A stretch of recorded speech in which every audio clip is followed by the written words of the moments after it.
ശ്രീ ഗുരുഭ്യോ നമഃ. എല്ലാവർക്കും നമസ്കാരം.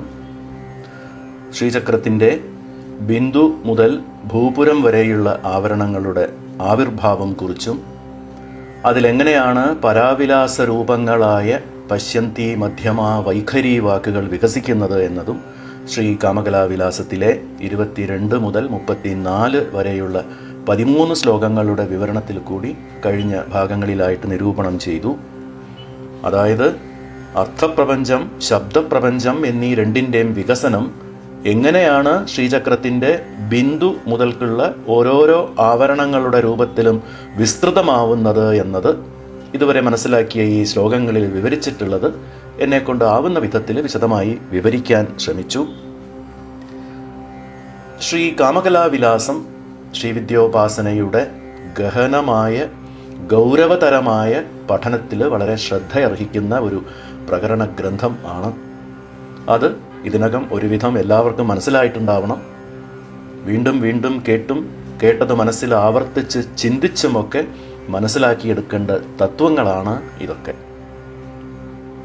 എന്തിനാണ് മെനക്കെട്ട് ഈ തത്വങ്ങളൊക്കെ മനസ്സിലാക്കേണ്ടത്? മന്ത്രജപ സാധന പോലെയുള്ള ഗൗരവമായ ഉപാസനാ മാർഗം കൂടുതൽ ആഴത്തിലേക്ക് പുരോഗമിക്കാൻ, കൂടുതൽ ആഴത്തിലേക്ക് വികസിക്കാൻ, വൃദ്ധിപ്പെടാൻ, ഉപാസനാമൂർത്തിയുടെ സ്ഥൂലഭാവത്തിൽ നിന്നും സ്ഥൂല ആരാധനയിൽ നിന്നും സൂക്ഷ്മതലങ്ങളിലേക്ക് ഇറങ്ങുമ്പോൾ മാത്രമാണ് മനസ്സിൻ്റെ ഭാവനാപരമായ ആവേശം, അല്ലെങ്കിൽ ഇമാജിനേറ്റീവ് ഇമ്പൾസ് എന്നൊക്കെ പറയുന്ന മനോസങ്കല്പങ്ങളുടെ ഉൾപ്രേരണകളൊക്കെ ശമിച്ച് യഥാർത്ഥമായ മന്ത്രദേവതയുമായുള്ള ആത്മൈക്യ ലക്ഷ്യത്തിലേക്ക് പുരോഗമിക്കാൻ പറ്റുള്ളൂ. സ്ഥൂലം സ്ഥൂലം പരിത്യജ്യ സൂക്ഷ്മം സൂക്ഷ്മം സമാശ്രയേത് പശ്ചാത്ത് സൂക്ഷ്മമപി ത്യക്ത്വാ കേവലം ചിന്മയോ ഭവേത്. ആ കേവല ചിന്മയമായ അനുഭൂതിയിലേക്ക് നയിക്കുന്നതായിട്ട് മാത്രം വേണം മന്ത്രസാധനയെ കാണാൻ. മനോഭാവനയുടെ ശക്തി വളരെ അധികമാണ്. ഇതൊരു പോസിറ്റീവ് അർത്ഥത്തിലല്ല ഞാൻ പറയുന്നത്. മനോഭാവനയുടെ ശക്തി എന്ന് ഇവിടെ പറഞ്ഞത് നമ്മെ വിഡ്ഢികളാക്കുന്ന, സാധനയിൽ നമ്മെ വഴിതെറ്റിക്കുന്ന മനസ്സിൻ്റെ ശക്തി, മനസ്സിൻ്റെ മിഥ്യാഭ്രമം. സാധന തുടങ്ങുമ്പോഴേക്കും തന്നെ ചിലർക്ക് ദർശനങ്ങളും വെളിപാടുകളുമൊക്കെ കിട്ടാൻ തുടങ്ങും. ഇതിൽ 99% ഹാലൂസിനേഷൻ അല്ലെങ്കിൽ മനസ്സിൻ്റെ വിഭ്രാന്തി മാത്രം ആയെന്ന് വരാം. ഇതൊക്കെ ഒരുതരം പരീക്ഷണങ്ങളാണ്. ഇതെല്ലാം മറികടന്ന് മുന്നോട്ട് പോയാൽ മാത്രമേ യഥാർത്ഥ പുരോഗതി ഉണ്ടാവുള്ളൂ. അല്ലെങ്കിൽ നമുക്ക് എന്തൊക്കെയോ കിട്ടിക്കഴിഞ്ഞിരിക്കുന്നു എന്നുള്ള സ്വാഹംകൃതി, ഈഗോ ബൂസ്റ്റിംഗ് മാത്രമായിരിക്കും നേട്ടമാവുക. ഇങ്ങനെയുള്ള മനോവിഭ്രമങ്ങളൊക്കെ സാധനയുടെ നേട്ടമാണ് എന്ന് സ്വയം സങ്കല്പിച്ച് നടക്കുന്നതിൻ്റെ അപകടങ്ങളെക്കുറിച്ചൊക്കെ തന്ത്രശാസ്ത്രങ്ങൾ താക്കീത് കൊടുത്തിട്ടുണ്ട്. മോക്ഷൈക സാധനം വിദ്യ ശ്രീവിദ്യ പരമാർത്ഥതഃ ധ്യായേത് സുസ്ഥിരഭാവേന ത്യക്ത്വാ സിദ്ധിപിപാസിതാം കുടിലം സുഗതിഭ്രംശം സാഹങ്കാര സുശോഭിതം അനർത്ഥദായകം സർവം മഹാപതന കാരണം. മോക്ഷമാർഗത്തിലേക്ക് നയിക്കുന്ന വിദ്യ പരമാർത്ഥത്തിൽ ശ്രീവിദ്യ തന്നെയാണ്. കുടിലമായ പ്രചോദനങ്ങളിലേക്ക് നയിക്കുന്നതും ശരിയായ വഴിയിൽ നിന്നും വ്യതിചലിപ്പിക്കുന്നതും അഹങ്കാരം നന്നായി പോഷിപ്പിക്കുന്നതും അതുവഴി അനർത്ഥങ്ങളെ ഉണ്ടാക്കിത്തരുന്നതും ഒടുവിൽ വലിയ ഒരു പതനത്തിന് കാരണമാകുന്നതുമായ സിദ്ധികളുടെ നേട്ടത്തിലുള്ള ആർത്തി ഉപേക്ഷിച്ച് മനസ്സുറപ്പോടുകൂടി മന്ത്രസാധന തുടരേണ്ടതിൻ്റെ അനിവാര്യതയെക്കുറിച്ചും ആചാര്യന്മാർ ഊന്നി പറഞ്ഞിട്ടുണ്ട്. ശ്രീവിദ്യാ മന്ത്രസാധനാ മാർഗം മോക്ഷവിദ്യാ മാർഗമായതുകൊണ്ട് വഴിനീളെ പരീക്ഷണങ്ങളും ഉണ്ടായിക്കൊണ്ടേയിരിക്കും. വളരെയധികം മുൻകരുതലോടുകൂടി വേണം ഈ മാർഗത്തിൽ മുന്നോട്ട് പോകാൻ. അപ്പോൾ എന്താണ് മന്ത്രജപ സാധന? ബാഹ്യമായിട്ടുള്ള രൂപസങ്കല്പങ്ങൾ, ഭാവനകൾ, വികാരപ്രകടനങ്ങൾ ഇതൊക്കെ കടന്ന് അബ്സ്ട്രാക്റ്റ് ആയിട്ടുള്ള ഭാവാതീതമായ ദേവതാതലത്തിലേക്ക്, സഹജമായ ഗുണഭാവത്തിലേക്ക് നീങ്ങലാണ്, അല്ലെങ്കിൽ നീങ്ങാനുള്ള പരിശ്രമമാണ് മന്ത്രസാധന. ആ ഒരു ഉദ്ദേശത്തിൽ തന്നെയാണ് തത്വവിചാരം നടത്തുന്ന ഇത്രയധികം പ്രകരണ ഗ്രന്ഥങ്ങളും മഹാത്മാക്കളായ ആചാര്യന്മാർ എഴുതി വെച്ച് പോയിരിക്കുന്നത്. അത് നന്നായി മനസ്സിലാക്കിയിരിക്കേണ്ടതാണ്. മനസ്സ് ശാന്തമാവണമെങ്കിൽ ഇമോഷൻസ് എന്ന് പറയുന്ന വികാരങ്ങളൊക്കെ അടങ്ങിയിട്ടുണ്ടാവണം, ശമിച്ചിട്ടുണ്ടാവണം. വികാരങ്ങളാണ് മനസ്സിനെ ഉത്തേജിപ്പിക്കുന്നത്. എക്സൈറ്റ്മെന്റ് എന്ന് പറയില്ലേ, ഉദ്വേഗം ഉണ്ടാക്കുന്നത്. ഭക്തി, പ്രേമം, വാത്സല്യം ഇങ്ങനെയൊക്കെയുള്ള സദ്വികാരങ്ങളാണെങ്കിൽ പോലും മനസ്സ് ശാന്തമാവണമെങ്കിൽ സകല വികാരങ്ങളും ഒഴിഞ്ഞു മാറണം. കാരണം വികാരങ്ങളുടെ അകമ്പടിയോടുകൂടി മുന്നോട്ട് ചലിക്കേണ്ട ഒന്നല്ല മന്ത്രസാധനാ മാർഗം. അത് മനസ്സിലാക്കണം. അന്തർമുഖ സമാരാധനയിൽ ഭക്തി പ്രകടനത്തിൻ്റെ, ഭക്തി പരവേശത്തിൻ്റെ ആവശ്യമില്ല. അവിടെ പരിപൂർണമായ ശാന്തഭാവം മാത്രമായിരിക്കണം. എല്ലാ വികാരങ്ങളും സമതുലിതാവസ്ഥയിൽ നിൽക്കുന്ന ഒരു അവസ്ഥ. അതിന് ഉപാസ്യദേവതയുടെ തത്വവിചാരം ഒന്നു മാത്രമേ ഉപകരിക്കുള്ളൂ. പ്രത്യേകിച്ച് ശ്രീവിദ്യാ മന്ത്രസാധനയുടെ ഉപാസനക്രമം ലക്ഷ്യമിടുന്നത് തന്നെ മന്ത്ര ആത്മദേവതാ ഐക്യാനുസന്ധാനമാണ്.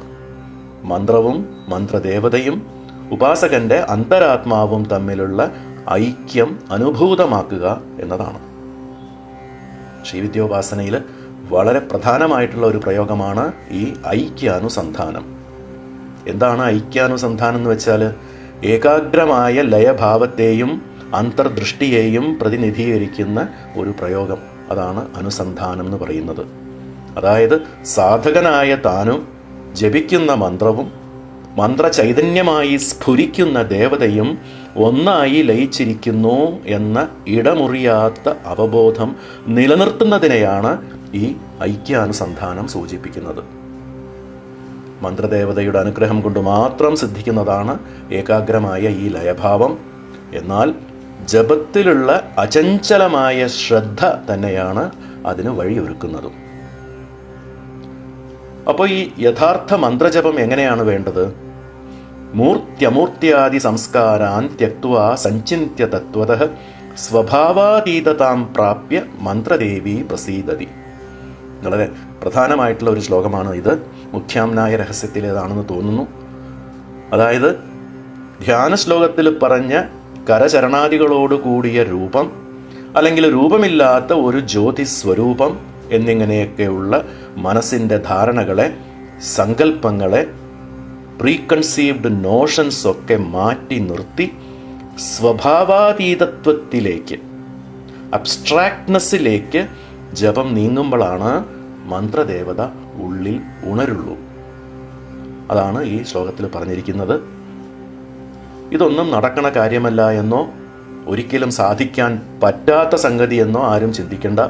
ശരിയായിട്ടുള്ള വഴിയിൽ കൂടി പോയാൽ, ഉചിതമായ മാർഗം കൈക്കൊണ്ടാൽ, പരദേവതാനുഗ്രഹം, ഗുരുകൃപ ഈ രണ്ടിൻ്റെയും സഹായത്തോടെ ഒരു ബുദ്ധിമുട്ടും കൂടാതെ സാധിക്കാവുന്നത് തന്നെയാണ് മന്ത്രസാധനയിൽ പരിപൂർണ മനോലയത്തിൽ കൂടി സംഭവിക്കുന്ന ഈ താദാത്മ്യ അനുഭൂതി, ഈ ഐക്യാനുസന്ധാനം.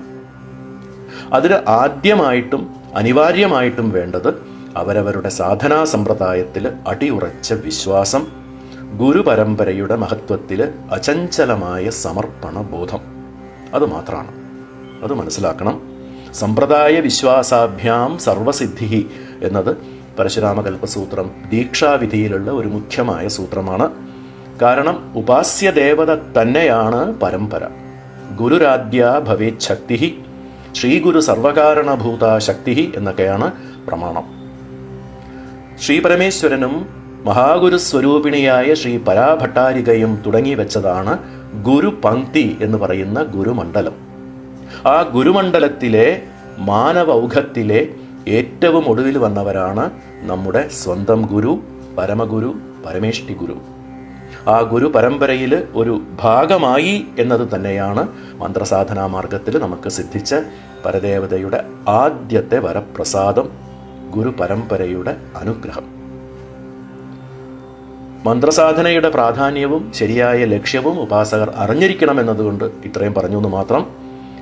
ഈ ഒരു പതിവില്ലാത്ത വിഷയ വ്യതിചലനത്തിൽ നിന്നും നമുക്ക് ശ്രീ കാമകലാവിലാസത്തിലേക്ക് തിരിച്ചു വരാം. അപ്പോൾ നേരത്തെ പറഞ്ഞതുപോലെ മധ്യം ചക്രസ്യ സ്യാത് എന്ന് തുടങ്ങുന്ന 22-ാം ശ്ലോകം തൊട്ട് പശ്യന്ത്യാദി ത്രിമാതൃവിശ്രാന്തി എന്ന് അവസാനിക്കുന്ന 34-ാം ശ്ലോകം വരെ 13 ശ്ലോകങ്ങളിൽ കൂടി ശ്രീചക്രത്തിൻ്റെ 9 ആവരണങ്ങളും പശ്യന്ത്യാദി വാക് വിലാസവും വിവരിച്ചതിന് ശേഷം ഇനി അങ്ങോട്ട് 15 ശ്ലോകങ്ങളിലായിട്ട് ആവരണ ദേവതകളെക്കുറിച്ച് വിവരിക്കാൻ പോവുകയാണ്. അതിനു മുൻപായിട്ട് കഴിഞ്ഞ ഭാഗത്തിൽ പറഞ്ഞവസാനിപ്പിച്ച് വൃത്തത്രയം, അതായത് ശ്രീചക്രത്തിലെ ഷോഡശതല കമലത്തിനും ഭൂപുരത്രയത്തിനും ഇടയ്ക്കുള്ള 3 വൃത്തങ്ങൾ സംബന്ധിച്ച കുറച്ച് വിഷയങ്ങൾ കൂടി ഒന്ന് നോക്കാം. ശ്രീചക്രത്തിലെ വൃത്തത്രയം, അതായത് 3 വട്ടം വരയ്ക്കുന്നത് 2 രീതിയിൽ സമ്പ്രദായ ഭേദമനുസരിച്ച് വ്യത്യാസമുള്ളതാണ്. ചതുരസ്രത്തിൻ്റെ ചുറ്റും 1, അഷ്ടതലത്തിൻ്റെ ചുറ്റും 1, പിന്നെ ഷോഡശതലത്തിന് ചുറ്റും 1 എന്ന കണക്കിൽ, പിന്നെ ഷോഡശതലത്തിന് ചുറ്റും അടുത്തടുത്തായി 3 വലയങ്ങൾ എന്ന മറ്റൊരു കണക്കിൽ. ഏവം ഭവന്തി ചക്രാണി ബിന്ദുനൈവ നവക്രമാത് വൃത്തത്രയം മഹേശാനി ന പൂജായാം നിഗദ്യത്തെ എന്ന് ഗന്ധർവതന്ത്രത്തിൽ പറഞ്ഞിട്ടുള്ളതനുസരിച്ച് ബിന്ദു, ത്രികോണം, അഷ്ടകോണം, അന്തർദശാരം, ബഹിർദശാരം, ചതുർദശാരം, അഷ്ടതളം, ഷോഡശതളം, ഭൂപുരത്രയം എന്നിങ്ങനെ 9 ചക്രങ്ങളായിട്ടാണ് ശ്രീചക്രം പരിഗണിക്കപ്പെടുന്നത് നവാവരണ രൂപത്തിൽ. അതെല്ലാവരും അറിയുന്ന കാര്യമാണ്. വൃത്തത്രയം ന പൂജായാം നിഗദ്യത്തെ, വൃത്തത്രയത്തിൽ പൂജ ഇല്ല, അഥവാ 3 വലയങ്ങളിലും പൂജ ഇല്ലാത്തത് കൊണ്ട് അത് ഒരു ചക്രമായി പരിഗണിക്കപ്പെടുന്നില്ല എന്ന് അർത്ഥം.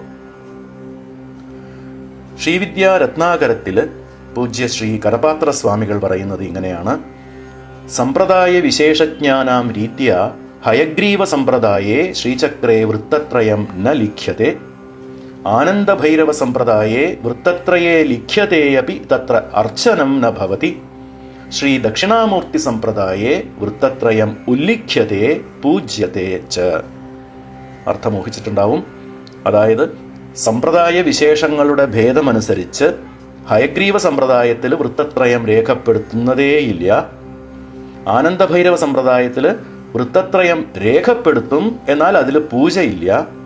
ശ്രീ ദക്ഷിണാമൂർത്തി സമ്പ്രദായത്തിൽ വൃത്തത്രയം രേഖപ്പെടുത്തുകയും ചെയ്യും, അവിടെ പൂജയും ഉണ്ട്. ശ്രീ ദക്ഷിണാമൂർത്തി സമ്പ്രദായ പ്രകാരമുള്ള പൂജന രീതി ശ്രീ കരപാത്ര സ്വാമികളുടെ ശ്രീവിദ്യാ രത്നാകരത്തിൽ ശ്രീവിദ്യ സപര്യ പദ്ധതിയിൽ കൊടുത്തിട്ടുണ്ട്. അത് പ്രകാരം ത്രിവലയത്തിന് ത്രിവർഗ സാധക ചക്രം എന്നാണ് പേര്. ത്രൈലോക്യമോഹന ചക്രം, അത് കഴിഞ്ഞാൽ ത്രിവർഗ സാധക ചക്രം, പിന്നെ സർവാശാ പരിപൂരക ചക്രം, സർവസംക്ഷോഭണ ചക്രം. ആ രീതിയിൽ 10 ആവരണങ്ങളാണ്.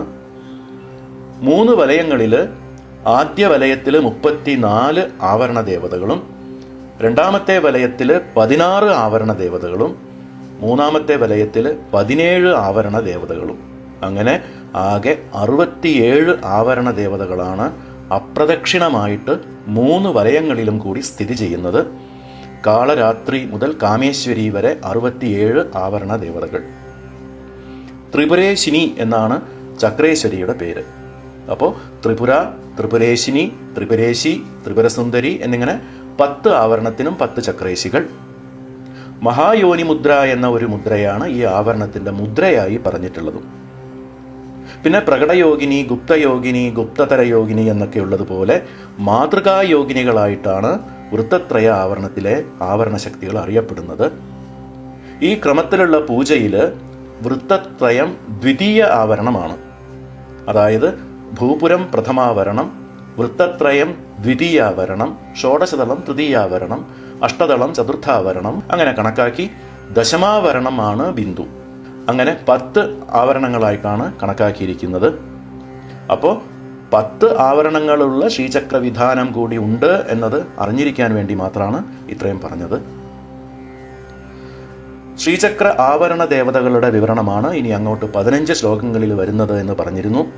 ആ ശ്ലോകങ്ങളുടെ അർത്ഥവിശദീകരണത്തിൽ കൂടുതലായിട്ട് ആ 9 ആവരണങ്ങളുടെയും ആ ആവരണങ്ങളുടെ ചക്രേശ്വരികളുടെയും പേരുകൾ സൂചിപ്പിക്കുന്ന സൂക്ഷ്മാർത്ഥങ്ങളും, കൂടാതെ 9 ആവരണങ്ങളെയും സംബന്ധിച്ച സിദ്ധികളുടെയും മുദ്രകളുടെയും തത്വാർത്ഥ വിശദീകരണവും കൂടി ഞാൻ വിവരിക്കുന്നതായിരിക്കും. അതിൻ്റെ മുന്നോടിയായിട്ട് ആദ്യം തന്നെ ഈ ആവരണ ദേവതകളും 3 ഔഘങ്ങളായിട്ടുള്ള ഗുരുമണ്ഡലവും പരദേവതയായ ശ്രീ മഹാത്രിപുരസുന്ദരിയുടെ ചരണയുഗളങ്ങളിൽ നിന്നും വിരിയുന്ന കിരണങ്ങളാണ് എന്ന് പറയുകയാണ് അടുത്ത 35-ാമത്തെ ശ്ലോകത്തിൽ. അപ്പോൾ 35-ാം ശ്ലോകം നോക്കാം. ക്രമണം പദവിക്ഷേപഃ ക്രമോദയസ്തേന കഥ്യതേ ദ്വേധാ ആവരണം ഗുരുപംക്തിർദ്വയമിദമംബാപദാംബുജ പ്രസരം.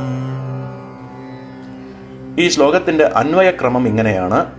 പദവിക്ഷേപഃ ക്രമണം ദ്വേധാഃ കഥ്യതേ ക്രമോദയഃ തേന ആവരണം ഗുരുപംക്തിഃ ഇദം ദ്വയം അംബാ പദാംബുജ പ്രസരം. അപ്പൊ പദങ്ങളുടെ അർത്ഥം നോക്കാം. പദവിക്ഷേപഃ ക്രമണം, ശ്രീ മഹാത്രിപുരസുന്ദരിയായ പരദേവതയുടെ ചരണയുഗളങ്ങളിൽ നിന്നും കിരണങ്ങൾ പ്രകാശിക്കുന്ന ക്രമം ദ്വേധാ കഥ്യത്തെ 2 രീതിയിൽ പറയപ്പെടുന്നു. എങ്ങനെയാണ്?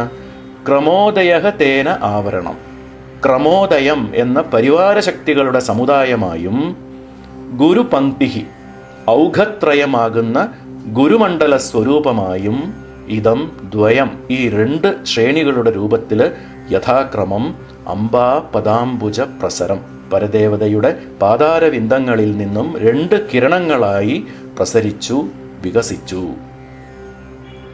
ഇതിന്റെ അർത്ഥം ഇങ്ങനെയാണ്. ബിന്ദുമണ്ഡലവാസിനിയായ ശ്രീ മഹാത്രിപുരസുന്ദരി ദേവിയുടെ ചരണാംബുജങ്ങളിൽ നിന്നും 2 വഴികളായി പ്രസരിക്കുന്ന കിരണങ്ങളിൽ ഒന്ന് പ്രപഞ്ച സൃഷ്ടിസ്ഥിതി സംഹാരങ്ങൾ നിർവഹിക്കുന്ന ആവരണ ദേവതകളുടെ സമൂഹമായും മറ്റൊന്ന് പ്രപഞ്ചോപശമം നൽകുന്ന, അതായത് പ്രാപഞ്ചികമായ ജീവദശയുടെ കഷ്ടപ്പാടുകൾക്ക് അറുതി വരുത്തി മോക്ഷ കവാടത്തിലേക്ക് നയിക്കുന്ന 3 ഔഘങ്ങളായിട്ടുള്ള ഗുരുമണ്ഡലമായും സ്ഥിതി ചെയ്യുന്നു എന്ന് അർത്ഥം.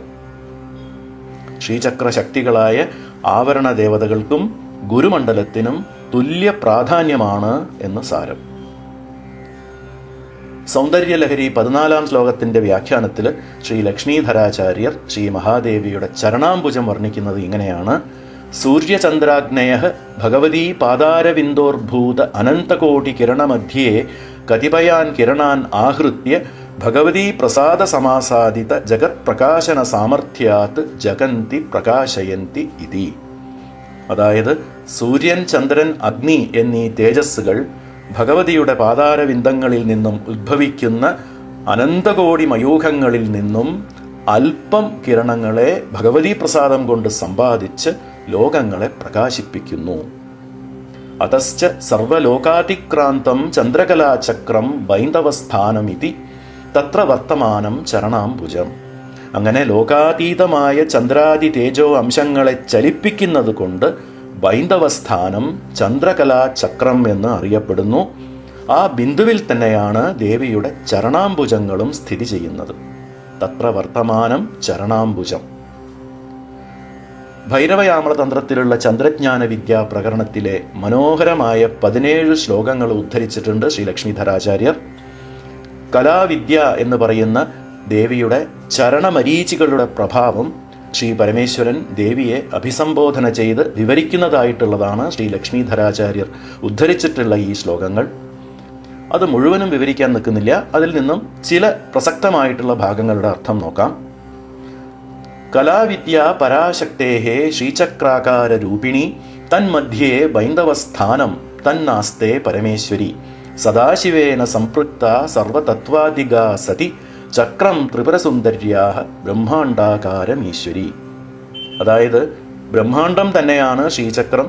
ആ ശ്രീചക്രത്തിന്റെ മധ്യത്തിലുള്ള ബിന്ദുവിൽ സദാശിവനോട് കൂടിയിരിക്കുന്ന സർവതത്വാതീതയായ ത്രിപുരസുന്ദരി ബ്രഹ്മാണ്ഡമാകുന്ന ശ്രീചക്രത്തിന്റെ സ്വരൂപയും കൂടിയാണ്. ജ്യോതിരൂപ പരാകാര യസ്യ ദേഹോദ്ഭവാഹ ശിവേ കിരണാശ്ച സഹസ്രം ച ദ്വിസഹസ്രം ച ലക്ഷകം കോടിരർബുദമേതേഷാം പരാസംഖ്യാന വിദ്യതേ.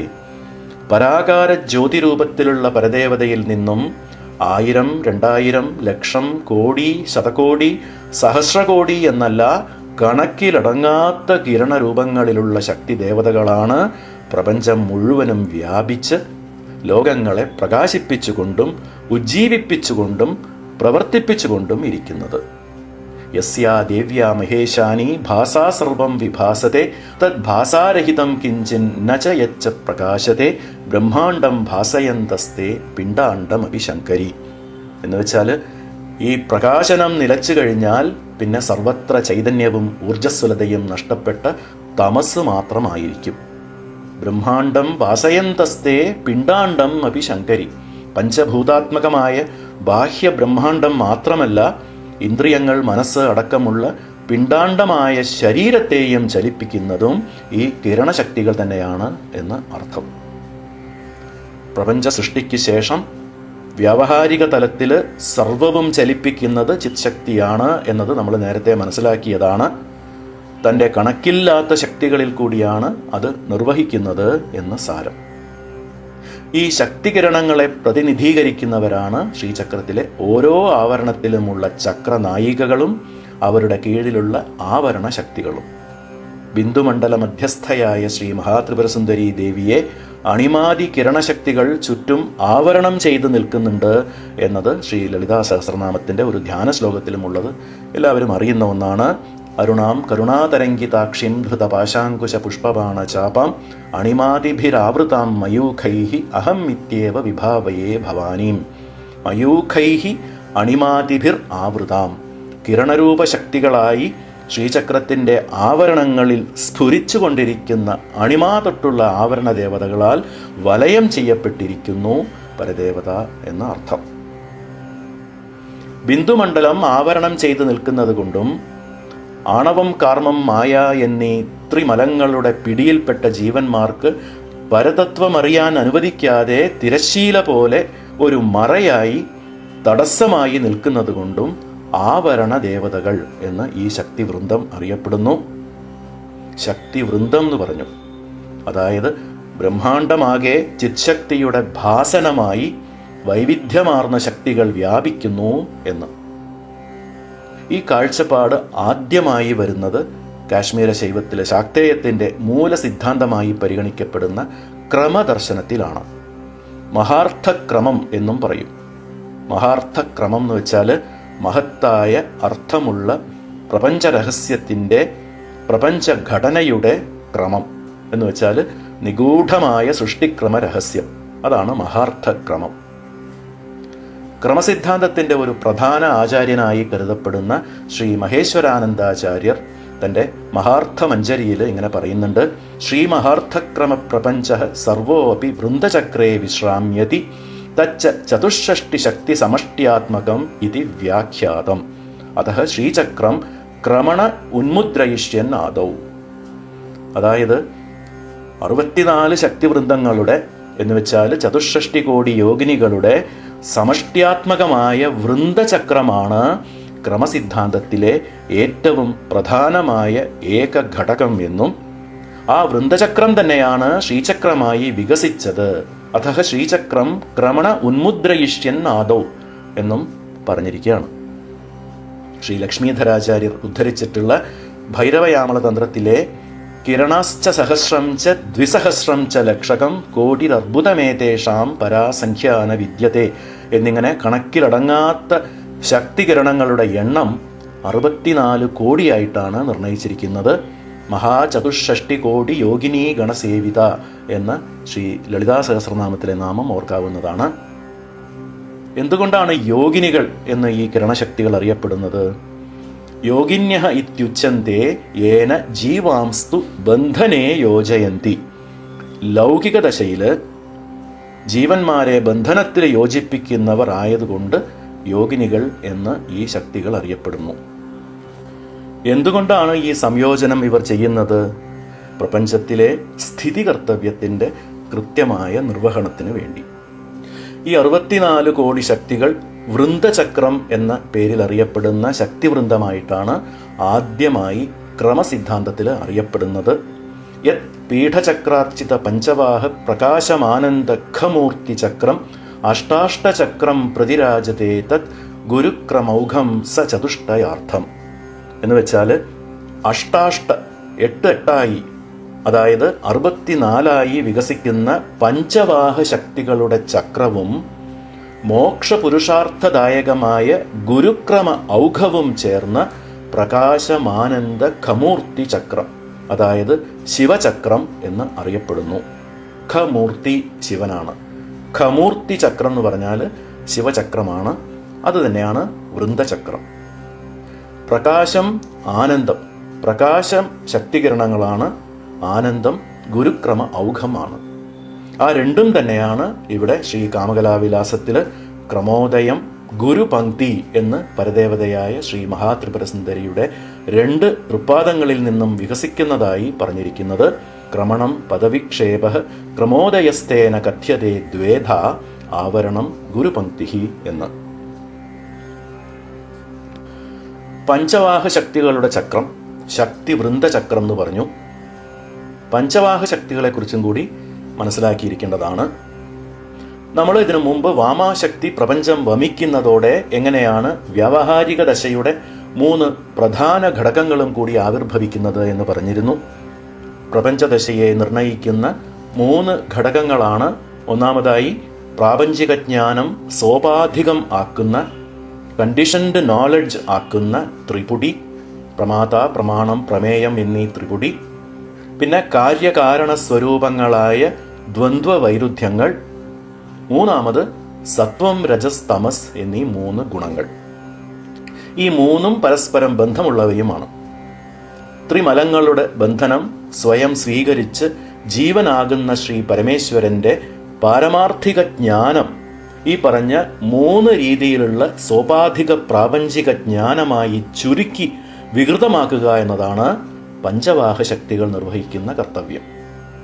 അതിനു വേണ്ട കെൽപ്പ് അഥവാ വൈവിധ്യമാർന്ന പ്രപഞ്ച പരിണാമങ്ങൾ സൃഷ്ടിക്കാനുള്ള ശേഷി വഹിച്ച് വരുന്നവ ആയതുകൊണ്ട് വാഹശക്തികൾ എന്ന് ഇവർ അറിയപ്പെടുന്നു.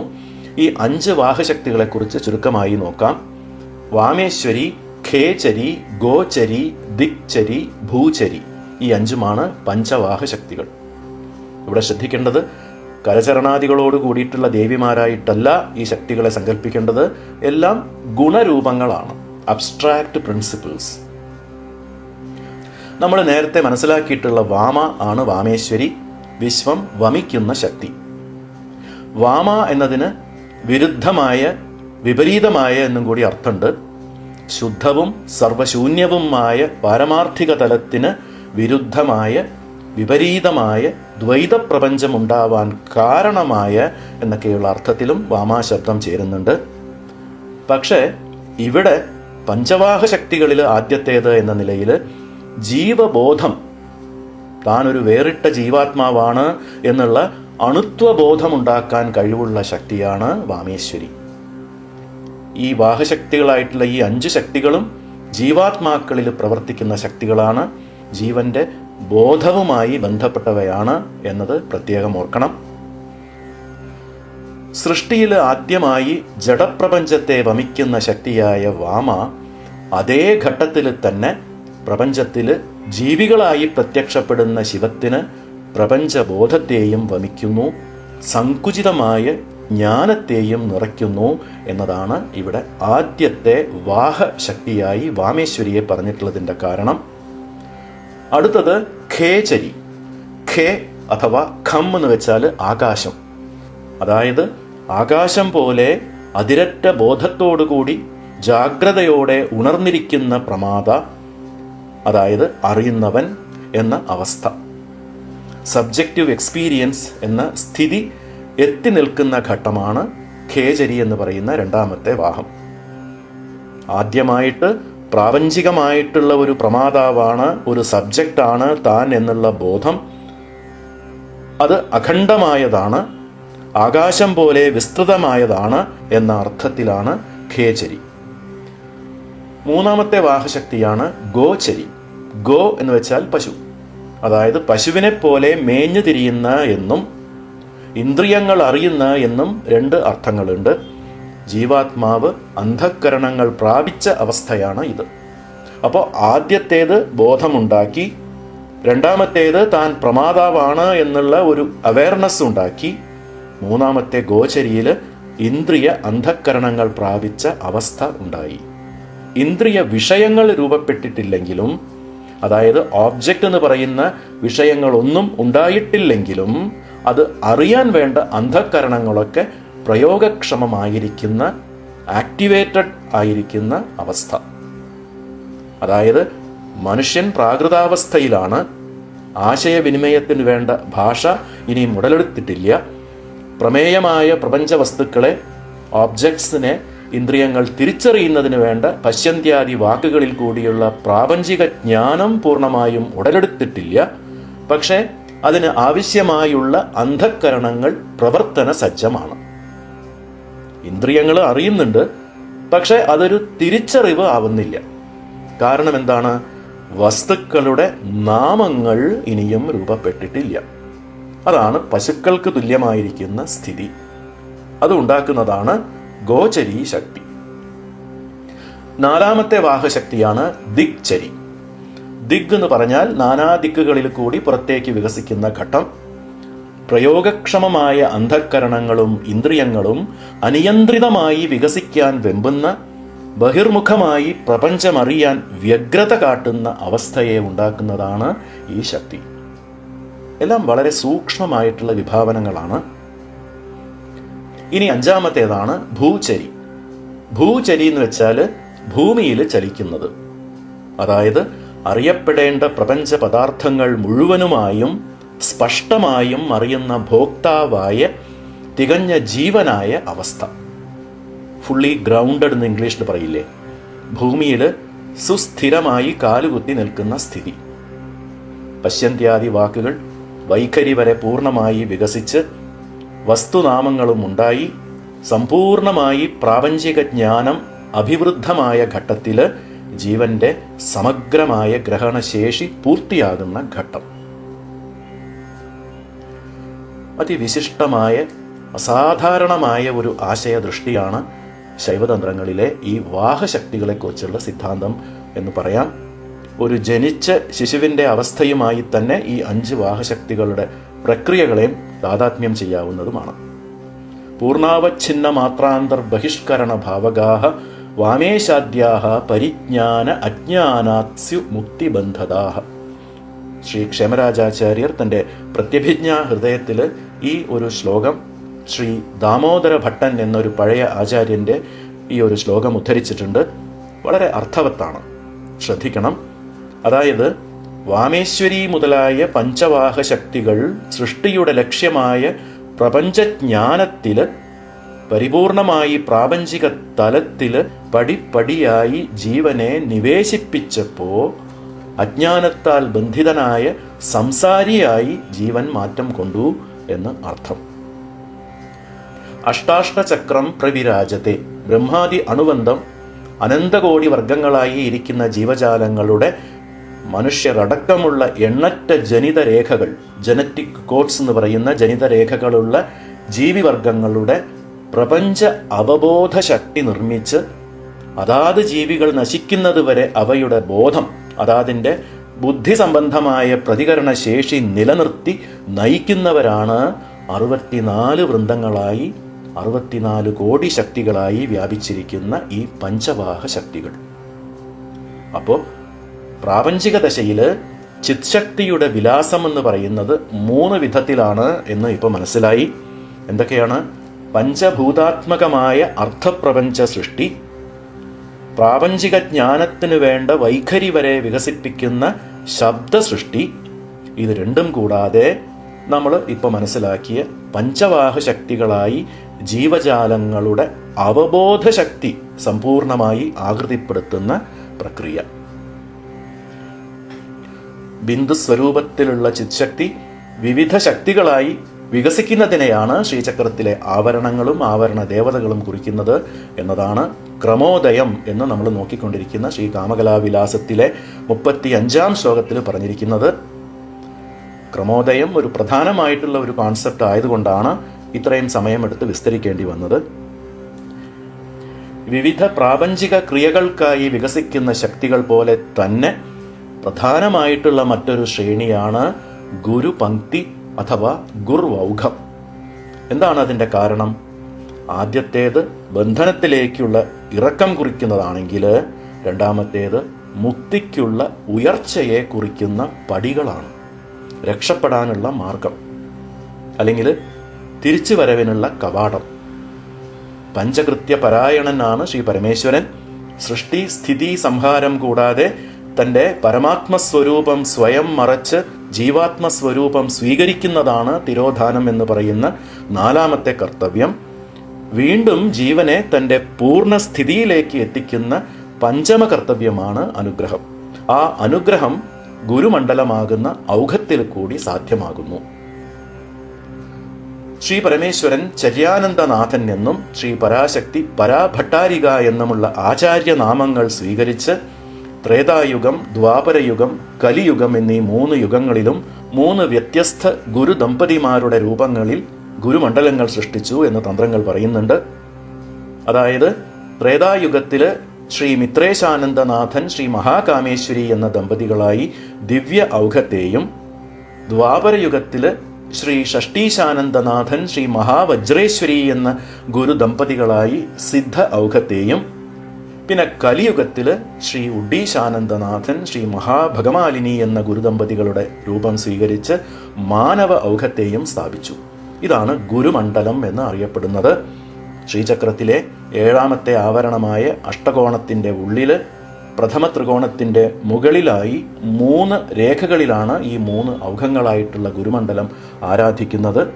ഏറ്റവും താഴെയുള്ള രേഖയിൽ ദിവ്യൗഘം, മധ്യരേഖയിൽ സിദ്ധൗഘം, പിന്നെ മുകളിലത്തെ രേഖയിൽ മാനവൗഘം എന്നീ ക്രമത്തിൽ. ഈ ഗുരുമണ്ഡലം കുറിച്ചുള്ള വിവരങ്ങളൊക്കെ ശ്രീചക്ര നവാവരണ സപര്യ അറിയുന്ന ശ്രീവിദ്യോപാസകർ അറിയുന്ന കാര്യങ്ങളാണ്. ഇതുതന്നെയാണ് ഈ ശ്ലോകത്തിൽ പറഞ്ഞിട്ടുള്ള ഗുരുപംക്തി. ഈ ക്രമോദയം, ഗുരുപംക്തി രണ്ടും തുല്യമായ പ്രാധാന്യമുള്ളത് കൊണ്ട് തന്നെയാണ് ഈ 2 ശ്രേണികളും ശ്രീ മഹാത്രിപുരസുന്ദരിയായ പരദേവതയുടെ 2 പാദാംബുജങ്ങളിൽ നിന്നും പ്രസരിക്കുന്ന കിരണങ്ങളായി ശ്രീ കാമകലാവിലാസത്തിൽ വാഴ്ത്തി പറഞ്ഞിരിക്കുന്നത്. അപ്പോൾ ഇത്രയും പറഞ്ഞ് ഈ ഭാഗത്തിൻ്റെ സംവാദം അവസാനിപ്പിക്കാം. ഇനി അടുത്ത 36ാമത്തെ ശ്ലോക വ്യാഖ്യാനം അടുത്ത ഭാഗത്തിൽ നോക്കാം. അതുവരെ എല്ലാവർക്കും നന്ദി, നമസ്കാരം.